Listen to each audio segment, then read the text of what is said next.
Welcome back, folks. For those of you joining for the first time, welcome to the channel.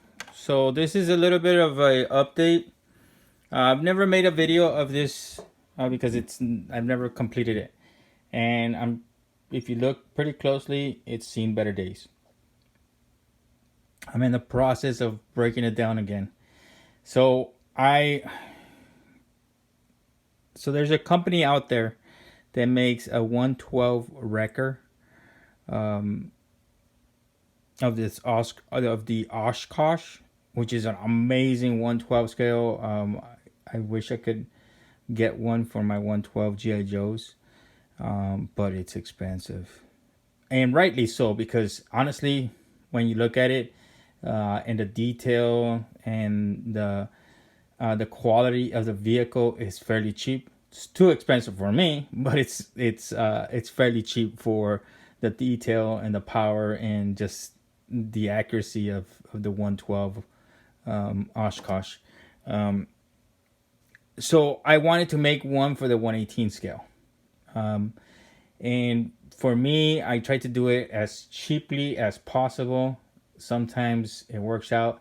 Sometimes I end up spending way more money because of the R&D, the time and trying something, it breaks. So I try something else and then it breaks, and I might as well have paid the amount of money for the most expensive stuff, because in the process of R&D, I end up spending more. But hey, you never know until you try it.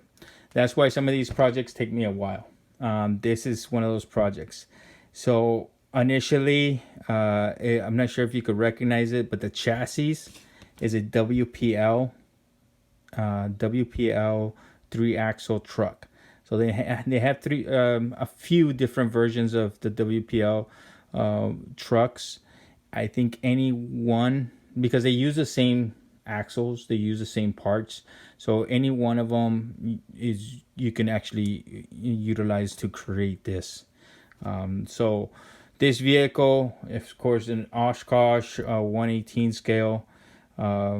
It's all-wheel drive, so all axles are working, and it has four wheel steering. The crane is from a different vehicle.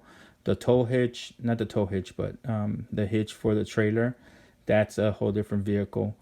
And then there's a little bit of add-on here for an expansion of the cab. The cab itself is from the WPL. They have a 3-axle truck that actually has the Oshkosh, similar Oshkosh design. So that's in itself. So there's a lot going on here. Why did I end up breaking it down?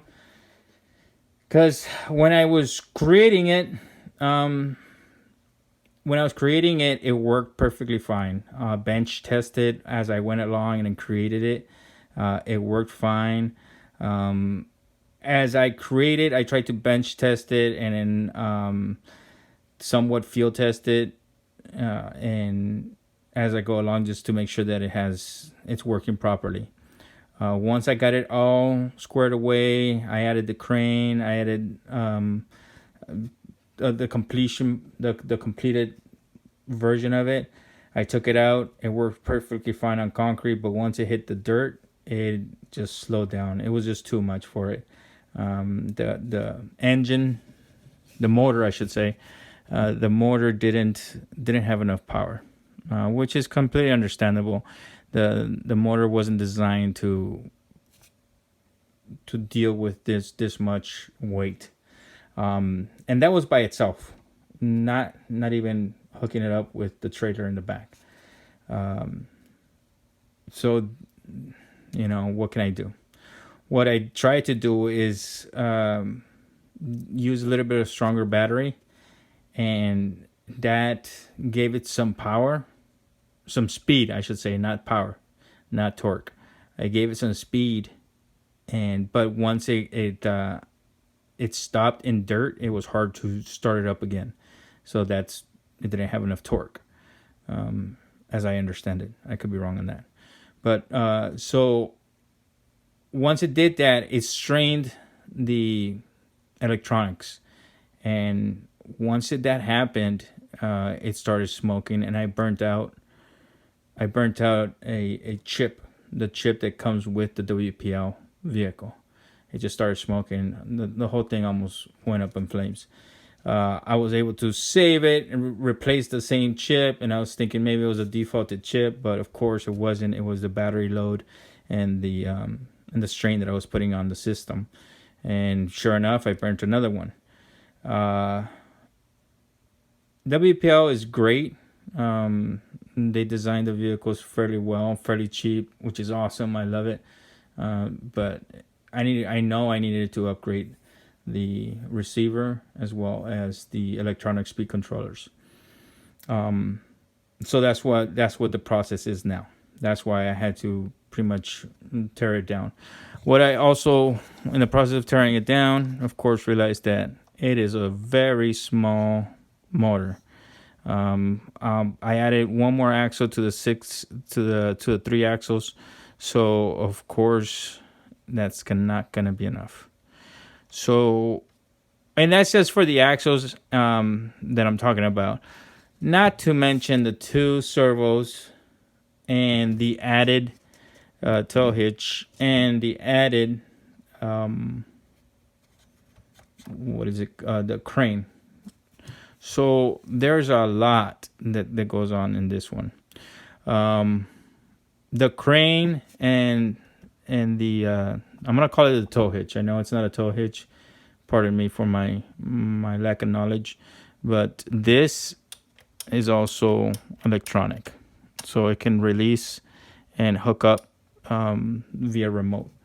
And the crane has up and down, side to side. The side to side, I think it's a 280 degrees that it could turn up and down and then back and forth. So it has full function crane. So that's a lot. What I end up doing is upgrading to an 8-channel. I'm gonna upgrade it to an 8-channel receiver and transmitter.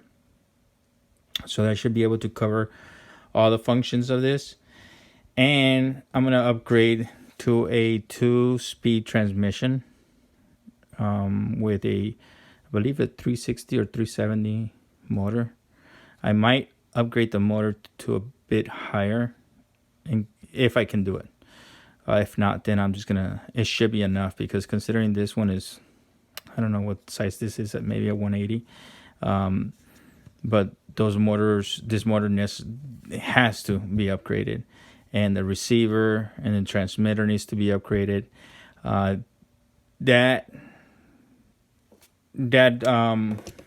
I'm updating the receiver and transmitter, of course, every single motor in here that has a functionality has to have an electric speed controller. So I have to order electric speed controllers for each one of these motors that has a function in it. So that's 1, 2, 3, 4. Just in crane and the tow hitch. So, and then the servo. The crane and the tow hitch, these things are from 2 different vehicles. So there's a company out there called Double Eagle. It's almost kind of like a WPL. They make fairly inexpensive RCs. And they have a variety of those. A multi-function, multi-channel, pretty awesome for the price in the vehicle. They have one where it picks up trees and it puts it in the back with the crane, and then one that has a dump truck, and another one that has a tow hitch, and then one with the ramp that goes down. So there's a lot of functions in there. I like getting those vehicles that already have those designs and then breaking them down and using them for my own purposes. It's a little bit of cheating. I know there's other ways of doing it, but if it's already made, hey, it's half the struggle. So all I do is take existing vehicles and then merge them into the frames and and what I need them for. So this crane is pretty cool. It's a little bit too large for the actual size of the Oshkosh. I recognize that, but it's a small detail that's negligible in my eyes. As you can see, these are the attachments for the this is the original circuit board. So what I'm gonna have to do is get in here and figure out each one of these connections, which motor goes to it, and then attach a electric speed controller. Electric speed controllers can be attached to any motor that has a positive and a negative, and so that shouldn't be a big problem. So I'm not really going to compromise anything of that. And let me take the cab off real quick. So one of the biggest problems was getting these two axles, or adding the axle, and then also making sure that I don't compromise any of this stuff, any of this function. So these axles, as you can see, there's a single. I call this a single because there's only one connection, one in and one out. This is a double, one in and one out, one in and one out. So in order to upgrade this, I needed to add this axle. So in adding this axle that has these functions, the same functions, I had to modify the steering arm and also upgrade this axle to a double. It's really not that hard. There's not that difficult. The thing with WPL, because they make them so affordable, that they use parts over and over again. So they make it where this is interchangeable with this one. So these are interchangeable with this one. The axles are very, very interchangeable. So of course, to create one of these, one 4-axle, I had to buy 2 3-axles. So of course I took extra parts. Taking this apart, not difficult. I took one of these apart and one of these apart, one of the doubles, and a steering single, and a straight axle no steering double, and I use the extra part to add to this. Basically, making it a double, but with steering mechanism. And then I had to, I'm not sure if you could see, I just created a little go around for this what do they call them? Excuse me, sometimes I forget the words. Drive rod. Yeah. So it was just a little go around. Not too difficult. Just, you could use any kind of plastic, a very strong glue with an aggregate. That way it makes sure that it doesn't break. And that's pretty much it. I thought it was going to be super difficult, but it's fairly easy. It's not too difficult at all. Once you take it apart, know what you want it to do, and then you have the pieces in front of you, it'll fall in place. No big deal. So yeah. What else? That's pretty much it. This is going to be an ongoing project. So you can see here, this is where the original ended, and then I added this extra. And here is where the cut is at, and this is the extra part. And of course, the original axle, I brought it forward, and I inserted the makeshift axle here. This is going to be an ongoing project. One of these days I'll finish it once I get all the parts, because the receiver and transmitter, it's about $56, $70.